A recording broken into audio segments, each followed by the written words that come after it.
Welcome to day number 18 out of my 30-day Go Live challenge of dropping from head into my heart. And today I didn't have something specific to put into a topic, but I just wanted to share something I noticed about myself. So when I was younger, I absolutely loved to read. And I would read a book in a day, right? And I don't even know how I did that, but I would. And my mom would carry me to the library so many times.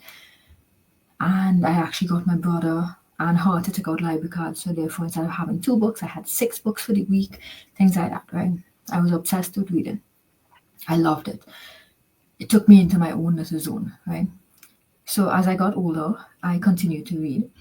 But when I started to work, I realized, well, school too, right? University and then work. I realized that I had less and less time to read. And I was sad about that because I always remember how much I loved reading. So now that I've been able to walk away from the corporate world, now that I work 2 to 3 hours a day and I have a lot more free time, and this is in the last few years, right? I have picked up many books and I realized that I cannot read like I used to before. And I didn't bother, right? I switched to audiobooks. I was in it for a little while.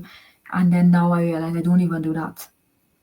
So this morning I have a book here, right? It's right here. And I was asking myself, so what I do every day, it's not that I don't read. I just can't seem to read lots at a time. So I can read a few chapters, I could read a few pages every day, right? To just center myself to learn something new, because that's important, right? But I'm talking about how I used to actually like enjoy and want to sit there for hours, right? And I can't. So this morning I was looking at the book, and for some reason I was like, yeah, I'm not feeling to read today. And I was like, but why is that? Like, I could sit now and I could just see myself so engrossed, where if someone came to tell me something, I would get annoyed because it's like, you're breaking me out of the world that I was in. And that's when I realized that is exactly it. I used reading when I was smaller, a child younger, to get out of my real life. And when I say real, I mean my current situation. I grew up poor. I grew up in a home that wasn't exactly fun, I should say, right?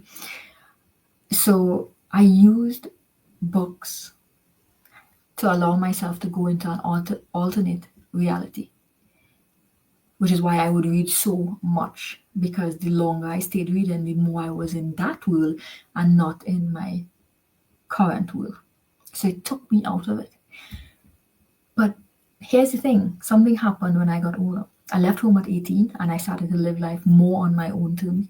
When I got my job, I was independent. So therefore, I had my own money and I was able to make my own rules. Yes, I was limited in the corporate world, but I was more free because I wasn't under my parents' roof. So therefore, the whole heaviness of being who they wanted me to be was over. I was able to come freely, do things, no permission needed, things like that. I didn't need to escape from my world anymore, which is why I let go of reading. And now it's worse because since I'm doing my business, life has changed so much. I love my life. I love who I have become, which means I have zero interest. Let me tell you, I have zero interest in going into an alternate reality. That is why I have no interest in reading anymore.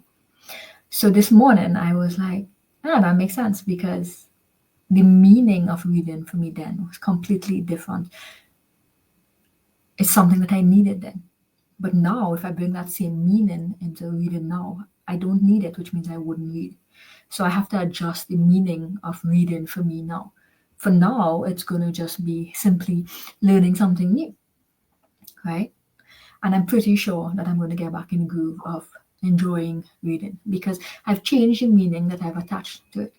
Now, that's a really simple example, but it's the same concept of all of the things in life, right? What meaning do you attach to the anything, to success, to freedom? Like, for example, with freedom, right? Is it that the only way, or when do you feel that you will become financially free? where you will feel that freeness in life. Not financially free, but just feel free. Most people will say it's when I have financial freedom or when money flows very easily. But the truth is, you have the power to change the meaning of freedom today. You can feel free without the money. Now, this is not me saying don't get the money or you don't want the money. I'm just saying don't attach freedom to something, this far out goal, because you're never gonna get it. You'll always be waiting, right? You're always gonna be waiting. If you attach success to a title or a rank, if that is ever taken away from you for whatever reason, because we live in the real world, then you're gonna feel like a failure. But you're not. You're not. So be careful or reevaluate what meanings you give to important words like that. For example, if you talk about abundance, right? Abundance, a lot of times we talk about money. Again, I'm using money a lot because that's a big thing, right? But the truth is, I should say it for me, when I open my fridge and I see it filled with food, organic, healthy stuff, and it's a variety of things, I feel abundant. When I come downstairs and I see my open concept kitchen and living room, I feel abundant. Those things does not directly relate to money. Now, do I need money to fill my fridge and to own this house? Absolutely. But it doesn't take away from the fact that I need this certain amount of money to feel abundant. Today, I can walk in my garden and see all of the beautiful flowers and feel abundant and feel connected and feel free. I can stand outside and let the breeze just blow and just feel free. So what I'm saying is everything that you are striving for, there is something in your life today, right here, right now, that already has given you that feeling. And when you zone more into that feeling, all of a sudden it's nothing something out there, but it's something inside here. So that is what I guess that is what I wanted to share with you guys today, because it was such an amazing thing where I couldn't understand my shift of I loved reading. And now it's not that I hate it, but it's like I have no interest in it. And I wonder how much I changed. But it's not necessarily that I changed. It's the meaning that I gave it then does not serve me now because I'm not running from my life in any way. I am fully present in my life. I love my life, even all of the challenges that come up, because I know that I'm capable of handling them, and I know on the back end, I'm better for it because that's my growth journey, right? That's how I become the best version of myself. The only reason to get better, the only way, to get better is by making mistakes. You learn from your own mistakes, right? So that is it for me. Short and sweet today. I will see you guys tomorrow. Day number 19. Take care.